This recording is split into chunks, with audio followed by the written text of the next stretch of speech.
नमस्कार साथियों, स्वागत है आप सभी का आपके अपने YouTube channel Kedarnath classes Uttarakhand में।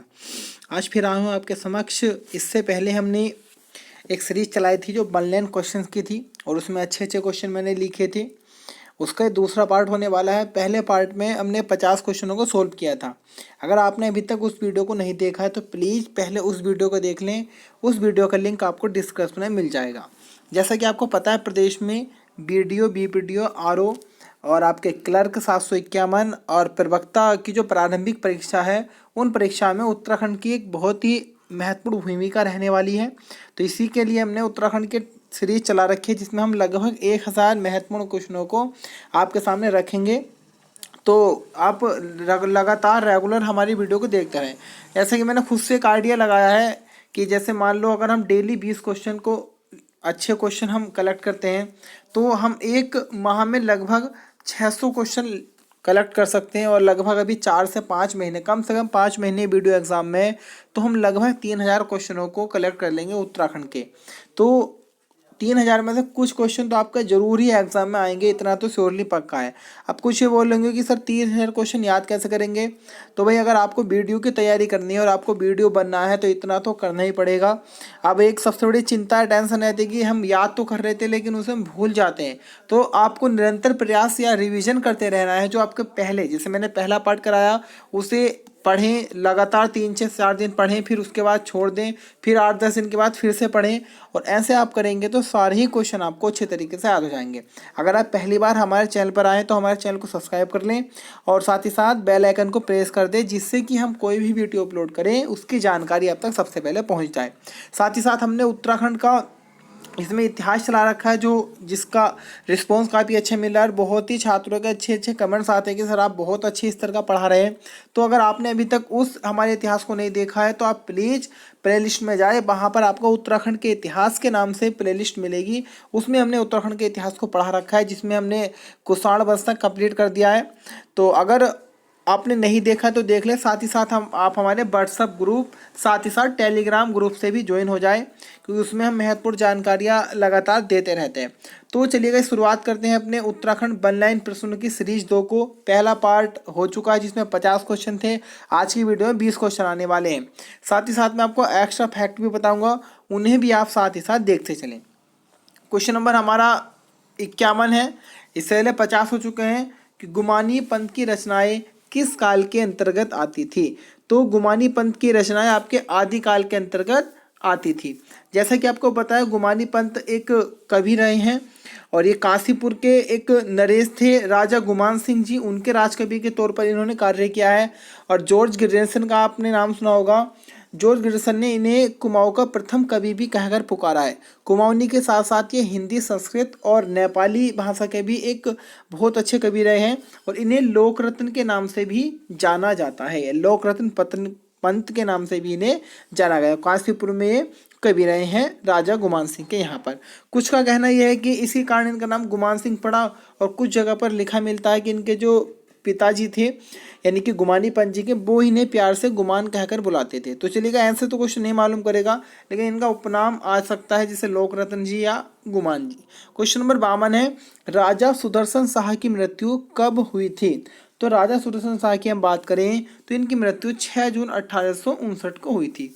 अगर मैं इनके क्रम की बात कर लूँ तो जैसे कि आपको पता है कि पवार वंश में कुल 60 राजा हुए हैं। उन 60 राजाओं में इनका क्रम 55वां क्रम आता है। अगर मैं और अन्य बातें कर लूँ तो सुदर्शन शाह जी के बारे में कहा गया होगा कि इन्होंने ही पहला टिहरी बंदोबस्त करवाया था, या टिहरी भूमि बंदोबस्त कराया था 1823 में। बहुत इंपॉर्टेंट क्वेश्चन है, एग्जाम में बन जाता है। उसके बाद अगर हम और बात करें तो इन्होंने ही आपके टिहरी नगर की स्थापना भी करवाई थी। इन्हें कलाविदों का श्रोमणी भी कहकर पुकारा जाता है, क्योंकि ये कला प्रेमी रहे हैं। साथ ही साथ अगर हम बात करें, एक बहुत ही महत्वपूर्ण क्वेश्चन आता है, इनका एक ग्रंथ है जिसका नाम है सभासार। सभासार ग्रंथ को आपके राजा सुदर्शन शाह जी ने के द्वारा ही लिखा गया था, जो कि 7 खंडों में था। साथ ही साथ टिहरी की जनता इन्हें बोलांदा बद्रीस के नाम से भी जानती थी। तो ये सभी फैक्ट ऐसे हैं जो बहुत ही महत्वपूर्ण है एग्जाम की दृष्टि से, तो इन्हें प्लीज आप नोट करके चलें। क्वेश्चन नंबर 53 है, महाभारत के समय गढ़वाल का सबसे शक्तिशाली राजा कौन था? तो महाभारत के समय जो सबसे शक्तिशाली राजा था वह सुबाहु को माना गया था।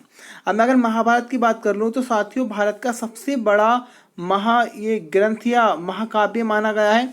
अगर और बात करूँ तो महाभारत को 18 खंडों में लिखा गया है, यानी कि 18 पार्टों में या 18 पार्ट हैं इसके अंतर्गत, ऐसा समझ लेंगे। साथ ही साथ अगर हम बात करें तो इसका प्राचीन नाम जय संहिता था और वर्तमान में कहा जाता है लगभग इसमें 1 लाख श्लोक हैं। साथ ही साथ महाभारत के लेखक आपके महर्षि वेद व्यास जी थे। क्वेश्चन नंबर 54 है, वीर केसरी किसकी रचना है? तो वीर केसरी की हम बात करें तो यह रचना आपके पंडित शिवराम जी की है। क्वेश्चन नंबर 55 हमारा, थारू जनजाति में गणधुर क्या है? तो थारू जनजाति की अगर हम बात कर लें सबसे पहले तो उत्तराखंड राज्य के सबसे बड़ा जनजातीय समूह वर्तमान में थारू ही है।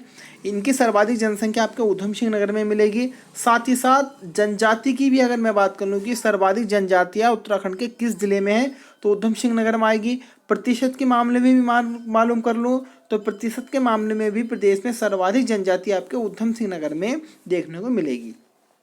तो इस जनजाति में आपको गंधुर शब्द परिवार का जो योग्यतम पुरुष होता था थारू जनजाति में, उसे गंधुर के नाम से जाना जाता है। हालांकि आप इन क्वेश्चन का स्क्रीनशॉट भी ले सकते हैं, लेकिन अगर आपको स्क्रीनशॉट ही लेना हो तो आप किताबें जाके पढ़ लें, वहाँ पर आपको ऑनलाइन क्वेश्चन बहुत सारे मिल जाएंगे। लेकिन मैं वीडियो इसलिए बना रहा हूँ जिससे कि मैं आपको कुछ एक्स्ट्रा फैक्ट भी दे सकूँ, साथ ही साथ इन क्वेश्चनों के बारे में समझा सकूँ। और आप वीडियो को इस तरीके से देखेंगे बिना स्किप किए, बिना स्क्रीनशॉट लिए, तो आशा भी करता हूँ कि आपको सारे क्वेश्चन भी याद हो जाएंगे। क्वेश्चन नंबर 56 है, उत्तराखंड सचिवालय के मुख्य भवन का नाम क्या है या मुख्य भवन का नाम किस राष्ट्रपति के नाम पे रखा गया है? तो उत्तराखंड सचिवालय जो कि आपका देहरादून में स्थित है, इनके मुख्य भवन का नाम डॉक्टर APJ अब्दुल कलाम जी के नाम पे रखा गया है। इन्होंने आपका अग्नि मिसाइल बनाने में योगदान दिया है। साथ ही साथ अगर हम बात करें तो मिसाइल मैन ऑफ इंडिया के नाम से भी डॉक्टर APJ अब्दुल कलाम जी को जाना गया है। साथ ही साथ अगर क्वेश्चन ये आ जाए रॉकेट मैन ऑफ इंडिया किसे कहा जाता है, तो के सिवान जी को रॉकेट मैन ऑफ इंडिया के नाम से जाना गया है। क्वेश्चन नंबर 57 है, कुमाऊं के किस कवि को कविराज कहा गया है?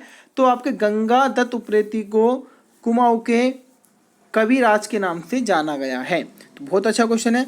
अगर हम साथियों गंगा की बात कर लें तो आपको पता होगा भारत की जो राष्ट्रीय नदी है वह गंगा नदी है और आपके 4 नवंबर 2008 को प्रधानमंत्री मनमोहन सिंह जी के द्वारा गंगा नदी को राष्ट्रीय नदी घोषित किया गया था। क्वेश्चन नंबर 58 है, प्रदेश में खेल अकादमी की स्थापना कब की गई? तो प्रदेश में खेल अकादमी की स्थापना वर्ष 2001 में देहरादून में आपके की गई थी। बहुत अच्छा क्वेश्चन है, एग्जाम में ऐसे क्वेश्चन बनते हैं। साथ ही साथ अगर मैं और बात कर लूँ तो प्रदेश को पर्वतीय या विशेष राज्य का दर्जा भी आपके 2001 में ही मिला था। अब यहाँ पर खेल शब्द है, आपको पता होगा उत्तराखंड का राज्य खेल आपके फुटबॉल आ जाता है।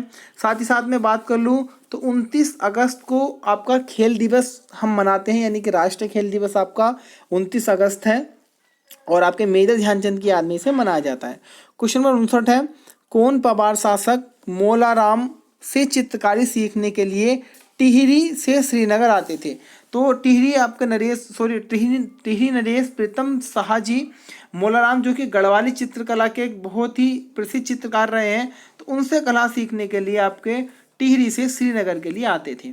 अगर मैं मोलाराम जी की अन्य बात कर लूँ तो क्वेश्चन बनता है मोलाराम को प्रसिद्धि दिलाने में किसने महत्वपूर्ण योगदान दिया था? तो बैरिस्टर मुकुंदलाल जी ने, जिन्होंने वर्ष 1968 में गढ़वाल पेंटिंग को भी लिखा और गढ़वाल पेंटिंग आपके अंग्रेजी भाषा की पुस्तक है। ये question last time Uttarakhand high court में आया था।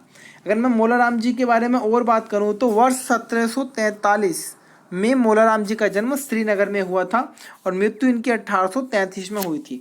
साथ ही साथ अगर मैं और बात करूं तो इनके गुरु का नाम राम सिंह था, माता जी का नाम रामा देवी था और हिंदी, फारसी और संस्कृत के अच्छे विद्वान रहे हैं। इन्होंने एक पंथ भी चलाया था, मोलाराम जी ने एक मंच चलाया था जिसका नाम था मनमथ पंथ और अन्य इन्होंने कई सारी किताबें अपनी रचनाएं लिखी है, जैसे श्रीनगर दुर्दशा, मनवत सागर, ऋतु वर्णन और अभिज्ञान शाकुंतलम जो कि कालिदास जी ने लिखी है, उसका हिंदी अनुवाद भी किया था। गणगीता संग्राम भी लिखा है। इसी प्रकार से ब्रज भाषा की एक श्रेष्ठ कृति है जिसका नाम था गणराज वंश, उसको भी इन्हीं के द्वारा लिखा गया है। साथ ही साथ और अन्य इनके क्वेश्चन बनते हैं। बहुत इंपॉर्टेंट टॉपिक रहा है ये मौलाराम जी का। लास्ट टाइम में क्वेश्चन ये भी आया था कि मौलाराम के वंशज क्या करते थे, जो कि सुनार थे। अभी तो फिलहाल ये नॉर्मल क्वेश्चन बन चुका है, लेकिन उस समय जब आया था तो अच्छो को इसका आंसर नहीं पता था। चलिए बढ़ते हैं अगले प्रश्न की ओर। क्वेश्चन नंबर हमारा 60 है, पर्यावरण मित्र योजना का प्रारंभ कब किया गया? तो पर्यावरण मित्र योजना का प्रारंभ आपके वर्ष 2006 में श्रीनगर से किया गया था, और उस समय आपके हरक सिंह रावत जी के द्वारा इस योजना का शुभारंभ या इसको प्रारंभ किया गया था 2006 श्रीनगर से। पर्यावरण दिवस आपका 5 जून को है, और उत्तराखंड के वर्तमान पर्यावरण मंत्री भी आपके हरक सिंह रावत जी है। वन मंत्री पर्यावरण मंत्री वर्तमान कौन है? आपके हरक सिंह रावत। क्वेश्चन नंबर 61 है, डाकू सुल्ताना कुआं, डाकू सुल्ताना कुआं कहाँ स्थित है? तो ये आपके हल्द्वानी में स्थित आएगा।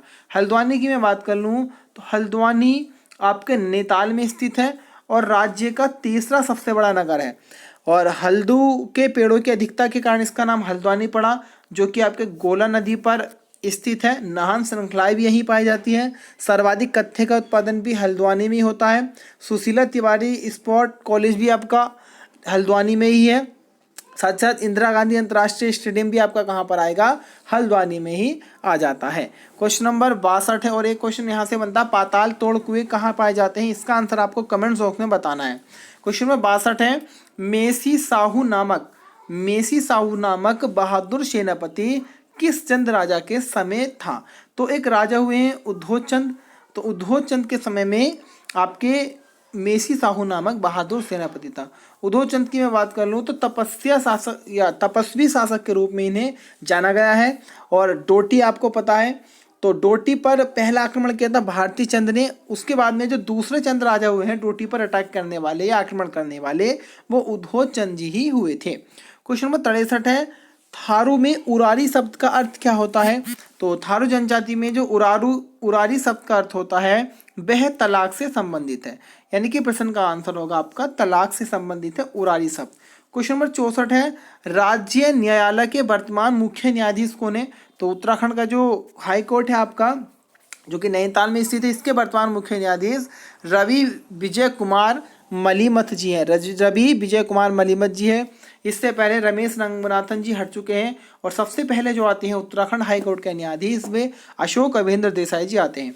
उत्तराखंड हाई कोर्ट की मैं बात कर लूँ या न्यायालय की बात कर लूँ तो 9 नवंबर 2000 को स्थापना हुई थी, और प्रदेश में नैनीताल में स्थित है। और अन्य अगर मैं क्वेश्चन बात करूँ रवि विजय कुमार मलिमथ की, तो ये इससे पहले कर्नाटक न्यायालय में भी इन्होंने अपनी सेवाएं प्रदान कर चुके, कर्नाटक उच्च न्यायालय में। तो ऐसे भी आ सकता है कि रवि विजय कुमार मलिमथ जी उत्तराखंड हाईकोर्ट के न्यायाधीश बनने से पहले किस आपके न्यायालय में सेवा प्रदान कर चुके हैं? तो कर्नाटक न्यायालय में। क्वेश्चन नंबर 65 है, गढ़वाल का स्विट्जरलैंड किस बुग्याल को कहा जाता है? तो एक बुग्याल है चोपता बुग्याल, जो कि रुद्रप्रयाग में है, और इस चोपता बुग्याल को गढ़वाल का स्विट्जरलैंड के नाम से जाना गया है। क्वेश्चन नंबर 66 है, नैनीताल नगर पालिका के प्रथम भारतीय अध्यक्ष कौन थे? तो नैनीताल नगर पालिका के आपके प्रथम भारतीय अध्यक्ष थे मोहन लाल शाह जी। क्वेश्चन नंबर 67 है, कत्यूरी वंश में भूमि मापने वाले अधिकारी की को क्या कहा जाता था? तो कत्यूरी वंश में भूमि मापने वाले अधिकारी को प्रेमत बार के नाम से जाना गया। बहुत अच्छा क्वेश्चन है। इस प्रकार के क्वेश्चन मालूम किए जाते हैं अगर इतिहास का क्वेश्चन एग्जामिनर उठाए तो। प्रेमत बार। क्वेश्चन नंबर 68 है, the grand old man of Haldwani किसे कहा जाता है? तो the grand old man of Haldwani के नाम से आपके डॉक्टर रामलाल शाह जी को कहा गया है। और साथ ही साथ एक क्वेश्चन और बनता है इंपोर्टेंट कि कुमाऊं क्षेत्र के प्रथम एमबीबीएस कौन थे? तो कुमाऊं क्षेत्र के प्रथम एमबीबीएस भी डॉक्टर रामलाल शाह जी थे। इनकी 2 महत्वपूर्ण रचनाएं भी है, सुश्रुत और हांग थेनेचिंग और सुश्रुत इनकी महत्वपूर्ण रचनाएं रही हैं। क्वेश्चन नंबर 69 है, उत्तराखंड पर्यटन की टैगलाइन, जो आपका पर्यटन को उत्तराखंड की रीढ़ भी कहा जाता है, तो इस पर्यटन की यानी कि उत्तराखंड पर्यटन की टैगलाइन क्या है? एक्सप्लोरिंग उत्तराखंड उत्तराखंड पर्यटन की टैगलाइन है। क्वेश्चन नंबर लास्ट है हमारा, ब्रिटिश सरकार ने किस पवार राजा को कंपेनियन ऑफ इंडिया की उपाधि दी थी? तो ब्रिटिश सरकार ने उपाधि दी थी कंपेनियन ऑफ इंडिया की आपके शासक हुए हैं आपके पवार शासक, जिनका नाम है कीर्ति शाह जी।